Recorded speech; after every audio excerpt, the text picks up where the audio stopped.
Welcome to special live. నేను రమా మండవ. ఈరోజు లైవ్లో భాగంగా మనం తీసుకోబోతున్న టాపిక్ ఏంటంటే, ఈరోజు జగన్మోహన్ రెడ్డి సిట్టింగుల మార్పు పేరుతో కొత్త ప్రయోగానికి అయితే శ్రీకారం చుట్టారు. సో రాష్ట్ర వ్యాప్తంగా ఈ అంశానికి సంబంధించి వైఎస్ఆర్సీపీలో ఒక గందరగోళం కానీ ఏర్పడింది. ఇక మరోవైపు చూసినట్లయితే సీనియర్ నేతలను కానీ అటు దళిత ఎమ్మెల్యేలు కానీ తీసి జగన్మోహన్ రెడ్డి పక్కన పెడతామని కూడా ఒక ఆగ్రహం అయితే వ్యక్తమవుతుంది. తాడేపల్లికి అసంతృప్త నేతలంతా కూడా క్యూ కడుతున్న పరిస్థితి. తమకు అపాయింట్మెంట్ లేదనుకున్న ఆర్కే లాంటి వాళ్ళు కూడా ఈ రోజున షర్మిలతో నడిచేందుకు సిద్ధమవుతుంటే, ఇంకొంతమంది డైరెక్ట్గా జగన్మోహన్ రెడ్డి మీద తిరుగుబాటుకి సిద్ధమవుతున్నారు. అయితే ఇదే సమయంలో జగన్మోహన్ రెడ్డి ఈ ఇంపాక్ట్ని తగ్గించే విధంగా ఈ రోజున ఒక కొత్త చర్యకు శ్రీకారం చుట్టారైన పర్టికులర్లీ వంగవీటి రాధా విషయంలో. ఈ రోజున వంగవీటి వాసుడైన రాధా విషయంలో జగన్మోహన్ రెడ్డి ఎప్పటి నుంచో సీరియస్గా ఫోకస్ పెట్టారు. బట్ ఎన్నికల నాటికి మాత్రం ఆ ప్రయత్నం వర్కౌట్ చేసే దిశగా ఆయన పావులు కదుపుతూ ఉన్నారు. ఈరోజు వంగవీటి రాధాని ఎలాగైనా పార్టీలోకి తీసుకురావాలన్న ఆలోచనలో జగన్మోహన్ రెడ్డి సీరియస్గా ఎఫర్ట్ పెడుతూ వస్తున్నారు. ఈ క్రమంలోనే వంగవీటి రాధాను పార్టీలోకి తీసుకొచ్చే క్రమంలో ఈరోజు దేవినేని వారసుడైన అవినాష్కి ఆయన చెక్ పెడుతున్నారు అన్న చర్చ కూడా ఉంది. ఈ రోజున వంగవీటి వర్సెస్ దేవినేని అన్న ఈక్వేషన్ జగన్మోహన్ రెడ్డి కారణంగా మరోసారి తెర మీదకి వచ్చే అవకాశం కూడా లేకపోలేదన్న చర్చ అయితే బెజవాడ రాజకీయాల్లో హాట్ టాపిక్ అవుతోంది. ఈరోజు మనం చూసినట్లయితే వంగవీటి రాధా రాజకీయ ప్రస్థానాన్ని ఒకసారి మనం టచ్ చేసే ప్రయత్నం చేసినట్లయితే ఈరోజు ఆయన ఈ స్థాయిలో జగన్మోహన్ రెడ్డి ఆయన మీద ఎందుకు ఫోకస్ పెట్టారనేది కూడా మనకు అర్థమవుతుంది.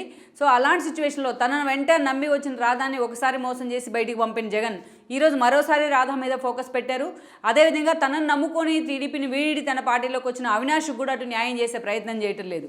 సో ఇప్పుడు జగన్మోహన్ రెడ్డి ఏదైతే రాధా మీద ఫోకస్ పెట్టిన తీరుతో అటు ఇన్ని రోజుల నుంచి పార్టీలో ఉన్న అవినాష్కి అన్యాయం జరుగుతుందన్న ఇంకో చర్చ కూడా లేకపోలేదు.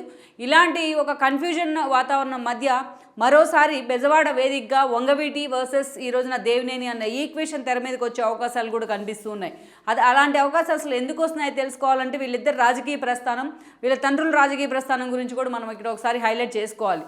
ముందుగా వంగవీటి రంగా ఒక కాపు సామాజిక వర్గానికి రిప్రజెంటేటివ్గా తనది ఒక సుదీర్ఘ ప్రస్థానం అనుకోవాలి ఏపీ రాజకీయాల్లో కూడా. అండ్ దెన్ వ్యక్తిగతంగా కూడా ఆ స్థాయిలో కాపు సామాజిక వర్గం మీద తనదైన ఒక సోలో ఇమేజ్ అయితే వేయగలిగారు వంగవీటి రంగా. ఈ క్రమంలోనే ఆయన కార్పొరేటర్గా రాజకీయ ప్రస్థానాన్ని ప్రారంభించారు, కాపుల తరపున వాయిస్ వినిపించారు.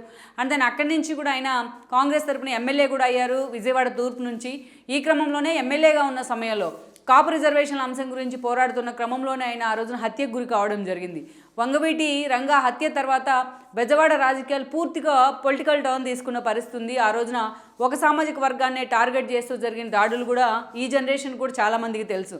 ఇక ఆ తర్వాత మనం చూసి అప్పటి నుంచి కూడా వంగవీటి వర్సెస్ దేవినేని, అప్పుడు ప్రభుత్వంలో ఉన్న దేవినేని నెహ్రూ అలియాస్ రాజశేఖర్ ఎవరైతే ఉన్నారో ఆయనే వంగవీటి రంగా హత్యకు కారణమయ్యారు అనేది వంగవీటి అభిమానుల ఆరోపణ అప్పటి నుంచి. బట్ అటువైపు నుంచి చూసినట్లయితే దేవినేని కూడా తన తమ్ముళ్ళను కూడా పోగొట్టుకున్నారు ఆయన. సో ఈ యాంగిల్లో చూసినా అటు దేవినేని తమ్ముళ్ళ ఏదైతే మర్డర్ విషయం కంటే ఇటు వంగవీటి విషయంలో మాత్రం ఎక్కువ అన్యాయం జరిగేదనే అంశమే అప్పట్లో ఫోకస్ అయింది.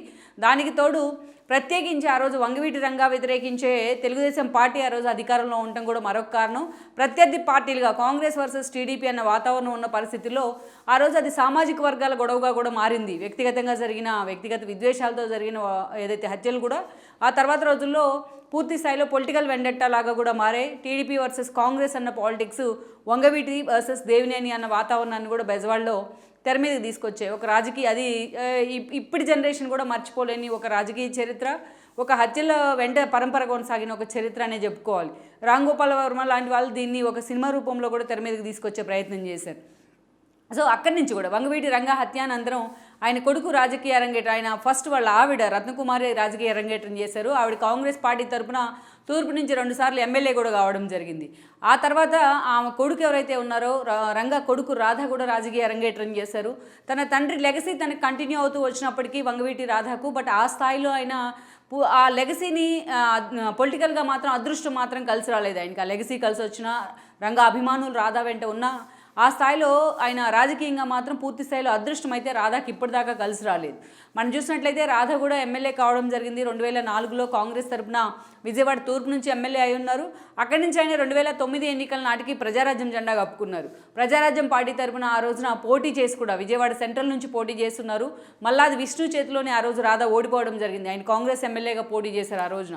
సో అక్కడి నుంచి మనం చూసినట్లయితే ప్రజారాజ్యం పార్టీ నుంచి ఆయన వైఎస్ఆర్సీపీ వైపు మొగ్గే ప్రయత్నం చేశారు. ఈ క్రమంలోనే ఆ రోజు తనకు కొన్ని ప్రతికూల పరిస్థితులు ఉన్నప్పటికీ పార్టీలో అడ్జస్ట్ అయ్యే ప్రయత్నం కూడా చేశారు ఆయన. 2014 ఎన్నికల్లో మరోసారి రాధా తూర్పు నుంచి పోటీ చేశారు.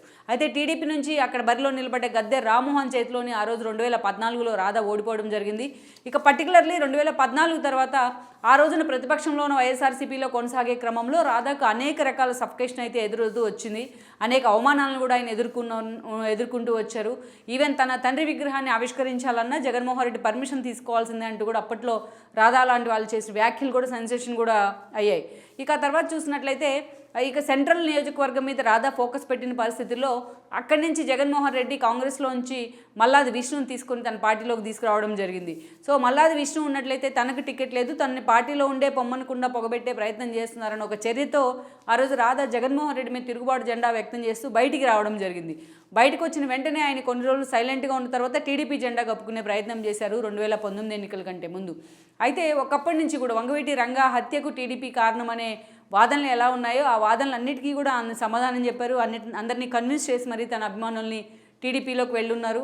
19 ఎన్నికల సమయంలో ఆయనకి టికెట్ ఇస్తామని కూడా హామీ వచ్చింది. నామినేటెడ్ పోస్టులకు సంబంధించి టీడీపీ నుంచి హామీ వచ్చినా రాధా మాత్రం పార్టీకి కోసం మాత్రమే పనిచేస్తానంటూ పార్టీ తరపున ప్రచారానికే పరిమితమయ్యారు. జగన్మోహన్ రెడ్డికి వ్యతిరేకంగా దాదాపు అన్ని కాన్స్టిట్యున్సీల్లో కూడా ఆయన తిరిగే ప్రయత్నం చేశాడు విజయవాడ పరిధిలో. పార్టీ అధికారంలోకి రాకపోయినప్పటికీ రాధా అప్పటి నుంచి కూడా టీడీపీలోనే కొనసాగుతూ వస్తున్నారు. మధ్యలో అనేక సార్లు అనేక రూపాల్లో రాధా వార్తల్లోకి ఎక్కారు. కాపునాడు సమావేశం రూపంలో కావచ్చు, ఇక తన మీద ఏదైతే ఒక రెక్కి నిర్వహించారు కొంతమంది ఉండుగులనే ఒక ఏదైతే ఆయన సెన్సేషన్ చేసిన ఒక ఇష్యూ కావచ్చు, ఇలాంటివన్నీ కూడా రాధాని ఎప్పటికప్పుడు వార్తల్లో నిలుపుతూ ఉన్నాయి. అలాంటి రాధాను ఓన్ చేసుకునేందుకు కూడా జగన్మోహన్ రెడ్డి డే 1 నుంచి ప్రయత్నం చేస్తూ వచ్చారు. ఒక కొడాలి నాని, ఒక వంశీ లాంటి వాళ్ళు అనేక సార్లు రాధాతో జగన్మోహన్ రెడ్డి తరపున ఇనిషియేషన్ తీసుకొని మరీ చర్చలు జరుపుతూ వచ్చారు. ఇక అటు చూస్తే లోకేష్ పాదయాత్రలో రాధా యాక్టివ్ పార్టిసిపెంట్గా ఉన్నారు. అండ్ దెన్ అమరావతి రైతులు పాదయాత్రకు కూడా ఆయన 1-sidedగా మద్దతు ఇచ్చారు. జనసేన అధినేత పవన్ కళ్యాణ్ కూడా నాదెండ్ల మనోహర్ లాంటి వాళ్ళని వాళ్ళ ఇంటికి పంపడం జరిగింది. రాధా ఇంటికి జనసేనలోకి రమ్మని ఆయనకు ఆహ్వానం కూడా ఉంది, ఈవెన్ వైఎస్ఆర్సీపీలోకి రమ్మని కూడా. కానీ వీటన్నిటికీ చెక్ పెడుతూ రాధా ఇప్పటి వరకు టీడీపీలోనే కంటిన్యూ అవుతూ వచ్చారు. అయితే తీరా ఎన్నికల సమయం దగ్గర పడుతున్న ఇలాంటి సిచ్యువేషన్లో జగన్మోహన్ రెడ్డి రాధా మీద ఫోకస్ పెట్టారని చర్చ ఉంది. పదే రాధా దగ్గరకు తన పార్టీ నేతలను రాయబారానికి అయితే పంపిస్తూ ఉన్నారు ఆయన. ఇప్పటికే మిథున్ రెడ్డి లాంటి వాళ్ళు రాధాతో చర్చలు జరిపారన్న సీరియస్ డిస్కషన్ అయితే జరుగుతూ వస్తోంది. అయితే రాధా మాది అవసరమైతే రాధా తమ పార్టీలోకి వచ్చినట్లయితే అటు ఆయన సోదరైన ఆశాకు అదేవిధంగా రాధాకు కూడా టికెట్ ఇస్తామని జగన్మోహన్ రెడ్డి ఒక హామీ అయితే ఇచ్చారన్న ప్రచారం ఉంది. అయితే ఇదే సమయంలో జగన్మోహన్ రెడ్డి రాధా మీద అంత సీరియస్గా ఫోకస్ పెడతానికి ఒక కారణం ఏంటంటే ఈరోజు డే 1 నుంచి పవన్ కళ్యాణ్ టార్గెట్ చేసే విషయంలో వైఎస్ఆర్సీపీ ముందుంటూ వచ్చింది. పవన్ కళ్యాణ్ వ్యక్తిగత విషయాలు మొదలుకొని ఆయన సినిమా వ్యవహారాల వరకు, ఆయన రాజకీయాల వరకు జగన్మోహన్ రెడ్డి డే 1 నుంచి కూడా టార్గెట్ చేస్తూ వచ్చారు. సో పవన్ కళ్యాణ్ని ఆ స్థాయిలో టార్గెట్ చేస్తూ అటు కాపు సామాజిక వర్గంలో తాము పలుచున్నాయేమన్న ఆలోచన జగన్మోహన్ రెడ్డిలో ఉంది. అందుకే ఈ రోజున రాధా లాంటి వాళ్ళని అదేవిధంగా ముద్రగడ లాంటి వాళ్ళని పార్టీలోకి తీసుకొచ్చి ఆ ఇంపాక్ట్ కొంచెం తగ్గించే ప్రయత్నం చేస్తున్నారు ఆయన. సో అలాంటి సిచ్యువేషన్లోనే ఈరోజు కాపుల మీద అధికంగా ఇక్కడ చూసినట్లయితే జనసేన టీడీపీ కలిసి పోటీ చేస్తున్నాయి. ఆ ఓట్లు కూడా కాపు ఓట్లు కూడా కన్సాలిడేట్ అయ్యే అవకాశం అయితే ఉంది రేపటి ఎన్నికల్లో. అందుకే ఆ ఓట్ల చీలిక తెచ్చేందుకే ఈరోజు రాధా, వంగవీటి రంగా వాసుడైన రాధా లాంటి వాళ్ళు తమతో పాటు ఉన్నారని చెప్పే ప్రయత్నం అయితే జగన్మోహన్ రెడ్డి చేస్తూ ఉన్నారు. ఈ క్రమంలోనే వంగవీటి రాధాని పార్టీలోకి తీసుకొచ్చేందుకు ఎంత దూరమైనా వెళ్ళబోతున్నారనే ఒక సంకేతాలు ఇస్తూ ఉన్నారు. దానిలో భాగంగానే ఈ రోజున మనం చూసినట్లయితే జగన్మోహన్ రెడ్డి రాధాకి ఇప్పటికే రాయబారం పంపించారని కూడా అంటున్నారు. అయితే ఇక్కడే ఒక ట్విస్ట్ ఉంది. వంగవీటి రాధా తన పార్టీలోకి వస్తానంటే జగన్మోహన్ రెడ్డి ఎంత దూరమైనా వెళ్ళే అవకాశం ఉంది, అది కూడా టికెట్ల విషయంలో. ఈరోజు సెంట్రల్ టికెట్ అడుగుతూ ఉన్నారు రాధా అనే ప్రచారం ఉంది మొన్నటిదాకా. అయితే సెంట్రల్ టికెట్లో ఈ రోజున సిట్టింగ్ ఎమ్మెల్యేగా ఉన్న మల్లాది విష్ణుని పక్కకు జరిపి ఆయన ప్లేస్లోని ఈ రోజున వెల్లంపల్లిని తీసుకొచ్చారు. వెస్ట్ నుంచి దేవాదాయ శాఖ మంత్రిగా పనిచేసిన వెల్లంపల్లిని. బట్ వాళ్ళిద్దరు కూడా క్లోజ్ ఫ్రెండ్స్, అటు మల్లాది విష్ణు కానీ వెల్లంపల్లి కానీ. నాకు సెంట్రల్ టికెట్ వద్దంటూ కూడా ఆయన అనుచరులంతా జగన్మోహన్ రెడ్డి దగ్గర క్యూ కట్టే ప్రయత్నం చేస్తూ ఉంటే మల్లాది అనుచరులంతా కూడా ఈ రోజున పూర్తిస్థాయి రాజీనామాలకు జగన్మోహన్ రెడ్డి మీద తిరుగుబాటుకు కూడా సిద్ధమవుతూ ఉన్నారు. సో అదే సమయంలో అవసరమైతే రాధా వచ్చినట్లయితే ఆ సీట్ అయినా ఆయనకు కేటాయించే అవకాశం ఉందని ఒక చర్చ ఉంది. బట్ ఆ అవకాశానికి ఫుల్ స్టాప్ పెడుతూ జగన్మోహన్ రెడ్డి ఈ సీట్ను వెల్లంపల్లికి అనౌన్స్ చేస్తున్నారు. ఇక వేరేజ్ రాధా వచ్చినట్లయితే పార్టీలోకి ఇక్కడ 2 ప్రయోగాలకి జగన్మోహన్ రెడ్డి తెరదీయబోతున్నారంటున్నారు. ఒకటి బందర్ ఎంపీగా రాధాను పోటీ చేయించే అవకాశం ఉంది, బాలశౌరిని పక్కన పెట్టి. బాలశౌరి ఆ సీటుని పోటీ చేసేందుకు ఈసారి అంతగా ఇష్టపడట్లేదు. ఇక మరో కీలక అంశం ఏంటంటే ఈ రోజున తూర్పు టికెట్ మీదే చాలా సీరియస్గా రాధా ఫోకస్ పెట్టారన్న ప్రచారంతో ఈ రోజున విజయవాడ తూర్పు టికెట్ను రాధాకి ఇచ్చేందుకు కూడా జగన్మోహన్ రెడ్డి సిద్ధంగా ఉన్నారని కూడా అంటున్నారు. అవసరమైతే ఆయన సోదరికి కూడా ఎక్కడో చోట, ఆశాను కూడా ఎక్కడో చోట అకామిడేట్ చేయడానికి జగన్మోహన్ రెడ్డి పావులు గదుపుతున్నారనే చర్చ ఉంది. అయితే ఈరోజు ఇక్కడ చూసినట్టు ఇక్కడే అసలైన ట్విస్ట్ ఉంది. ఇక్కడ ఆల్రెడీ విజయవాడ తూర్పు నుంచి దేవినేని అవినాష్ ఉన్నారు, ఎప్పటి నుంచో అక్కడ ఇన్ఛార్జిగా. మనం చూసినట్లయితే ఆయన తండ్రి దేవినేని రాజశేఖర్ వారసత్వాన్ని కంటిన్యూ చేస్తూ అవినాష్ కూడా రాజకీయాల్లోకి వస్తున్నారు. అయితే పూర్తి స్థాయి రాజకీయ దేవినేని నెహ్రూ చూసినట్లయితే టీడీపీలో మంత్రిగా పనిచేశారు, కాంగ్రెస్లో కూడా సుదీర్ఘకాలం పనిచేశారు ఆయన. సో అలా ఆయన అనారోగ్య కారణాలతో మరణించే నాటికి రాష్ట్ర విభజన తర్వాత టీడీపీ అధికారంలోకి వచ్చిన పరిస్థితుల్లో నెహ్రూ టీడీపీ జెండా కప్పుకున్నారు. ఆయన మరణించిన తర్వాత పూర్తి స్థాయిలో అవినాష్ కూడా ఇక పాలిటిక్స్లోకి దిగారు. ఈ క్రమంలోనే ఆయనకు తెలుగు యువత రాష్ట్ర బాధ్యతలు కూడా చంద్రబాబు నాయుడు అప్పగించారు. అంతే యాక్టివ్గా అవినాష్ కూడా పార్టీ తరఫున పనిచేశారు. అయితే ఇక్కడ పర్టికులర్లీ 2019 ఎన్నికల్లో తమకు అటు అసెంబ్లీలో ఇటు బయట ఒక కొరకురాని కొయ్యగా మారిన నానికి చెక్ పెట్టేందుకు గుడివాడ నుంచి అవినాష్ను పోటీలో దించాలని చంద్రబాబు నాయుడు లెక్కలు కట్టారు. అటు రావి ఫ్యామిలీని, ఇటు పిన్నంనేని ఫ్యామిలీని అందరినీ కన్విన్స్ చేసి మరి ఆ రోజున దేవినేని అవినాష్ను కొడాలి నాని మీద ఫైట్కి పెడతాం జరిగింది చంద్రబాబు నాయుడు. బట్ కొడాలి నాని జగన్మోహన్ రెడ్డి ఒక వేవ్ కావచ్చు, తనకి గుడివాడలో ఉన్న ఒక స్ట్రాంగ్ హోల్డ్ కావచ్చు, 2019 ఎన్నికల్లో అవినాష్ను ఓడించి కొడాలి నాని గెలవడం జరిగింది.